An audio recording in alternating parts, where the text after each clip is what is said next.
ఉదయం 7:30, 8 మధ్యలో కారుమూరి వెంకటరెడ్డి గారిని వచ్చి అరెస్ట్ చేసి తీసుకెళ్ళడం జరిగింది. ఎలాంటి ఇన్ఫర్మేషన్ లేకుండా ఎప్పుడు కేసు అయింది, ఎప్పుడు ఇన్ఫార్మ్ చేస్తున్నారు, ఎప్పుడు విచారణకు పిలుస్తారు, అరెస్ట్ ఏంటి, ఇదంతా ప్రొసీజర్ కూడా ఒక 1 hour తీసుకొని వచ్చి ఇంటికి వచ్చేసి అంతా తీసుకొని వెళ్ళడం జరిగింది. మనిషిని మేము అడిగినా కూడా సరైన సమాధానం చెప్పలేదు. అండ్ ఇంకొకటి ఏంటంటే ఫోన్లు కూడా తీసేసుకున్నారు. ఎవరికి ఇన్ఫార్మ్ చేయొద్దు, ఇష్యూని పెద్ద చేయొద్దు, దీన్ని పెద్ద ఇష్యూ చేయొద్దు, దాని తర్వాత వచ్చే కాన్సిక్వెన్సెస్ అన్ని మీరే ఫేస్ చేయాల్సి ఉంటుంది, అది ఆలోచించుకొని ఉండండి అన్నట్టు మాట్లాడటం జరిగింది. సో అండ్ వాళ్ళు వచ్చిన వాళ్ళు కూడా ఒక్కళ్ళు కూడా యూనిఫామ్ లో లేరు. 4 మనుషులు పైకి వచ్చారు.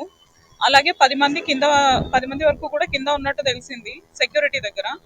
వీళ్ళందరూ వచ్చి తీసుకొని వెళ్ళడం జరిగింది. కాబట్టి వాళ్ళు నిజమైన పోలీసులు అవునో కాదో మాకు ఇప్పటి వరకు తెలియదు. ఎందుకంటే నోటీసులు కూడా మాకు చూపించలేదు, వాళ్ళ ఐడి కార్డులు చూపించలేదు, and more over civil dress లో వచ్చారు. సో ఇదంతా మాకు చాలా అనుమానాలు ఉన్నాయి కాబట్టి వచ్చి పోలీస్ స్టేషన్ లో కంప్లైంట్ ఇవ్వడం జరిగింది. వాళ్ళు నిజమైన పోలీసులు అవునో కాదో ఒకసారి ఎంక్వైరీ చేసి ఈ తీసుకెళ్లిన పర్సన్ కారుమూరి వెంకటరెడ్డి గారిని తీసుకొని వెళ్ళి నిజంగా తాడిపత్రి పోలీస్ స్టేషన్ లో కంప్లైంట్ వచ్చిందని చెప్పారు కాబట్టి అక్కడికే తీసుకొని వెళ్ళారా లేదా అనేది కూడా మాకు డౌట్ ఉంది. సో విచారణ చేయమని చెప్పేసి కుకట్పల్లి పోలీస్ స్టేషన్ కి వచ్చి అసలు ఇక్కడ మీకు ప్రొసీజర్ ప్రకారం ఇక్కడ లోకల్ పోలీస్ స్టేషన్ లో ఇన్ఫార్మ్ అనేది చేయాలి కాబట్టి ఇక్కడ చేశారా లేదా అనేది కనుక్కోవడం జరిగింది. ఇక్కడ కూడా అయితే వాళ్ళైతే ఏమి ఇన్ఫర్మేషన్ ఇవ్వడం కానీ ఇక్కడ ప్రొసీజర్స్ ఫాలో అవడం కానీ ఏం చేయలేదు. సో మాకున్న డౌట్ల ప్రకారం మేము ఇక్కడ కంప్లైంట్ ఇవ్వడానికి రావడం జరిగింది. అండ్ వాళ్ళు కూడా కంప్లైంట్ తీసుకొని అక్నాలెడ్జ్మెంట్ ఇచ్చారు. కనుక్కుంటామన్నారండి. పార్టీ తరఫున అధికార ప్రతినిధి అయినటువంటి కారుమూరి వెంకటరెడ్డి గారిని అప్రజాస్వామికంగా ఈరోజు ఉదయం ఏదైతే ఉందో వాళ్ళ ఇంటికి వెళ్ళి అరెస్ట్ చేయడం చాలా దుర్మార్గం. ప్రతిరోజు కూడా ప్రజల పక్షాన పోరాడుతున్న వైఎస్ఆర్సీపీ గొంతుకై కారుమూరి వెంకటరెడ్డి గారు ప్రజా వ్యతిరేక విధానాలు ఏదైతే ఈ కూటమి ప్రభుత్వం ప్రజా వ్యతిరేక విధానాలపై ఆయన పోరాడుతున్నారు.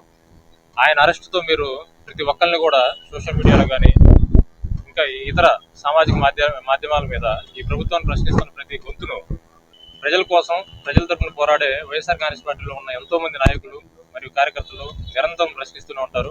కారుమూరి వెంకటరెడ్డిని అరెస్ట్ చేస్తే దాంతో మిమ్మల్ని ప్రశ్నించే వాళ్ళు ఎవరు కూడా ఉండరనే ఏదైతే మీరు నమ్ముతున్నారో అది తప్పు అని నిరూపిస్తాం. రాబోయే రోజుల్లో ఇంకా గట్టిగా బలంగా ప్రజల తరఫున పోరాడతాం. కారుమూరి వెంకటరెడ్డి గారు చేసిన తప్పు ఏందో మాకు ఇప్పటికీ కూడా అర్థం కావట్లేదు. ఒక ఇష్యూ ఉందని మీరే చెప్పారు. ఆ ఇష్యూలో రెడ్ బుక్ లో అతని పేరు రాశారని మీరే మాది రెడ్ బుక్ ఉందని చెప్పింది మీరే. స్వయంగా ఈ రాష్ట్ర ముఖ్యమంత్రి అయినటువంటి చంద్రబాబు నాయుడు గారి కొడుకైన లోకేష్ గారు అనింది రెడ్ బుక్ అనేది ఆయనే ప్రకటించుకున్న బుక్ అది. అందులో ఉండటం వల్ల ఆయన మరణించారని ఏదైతే ఆయన ఆత్మహత్య చేసుకున్నారని ఏదైతే ఉందో దీనికి వ్యతిరేకంగా ఇది ఉన్నట్టుగా ప్రస్తావించినటువంటి కారుమూరి వెంకటరెడ్డి గారిని అరెస్ట్ చేయడం దుర్మార్గం, హేయం.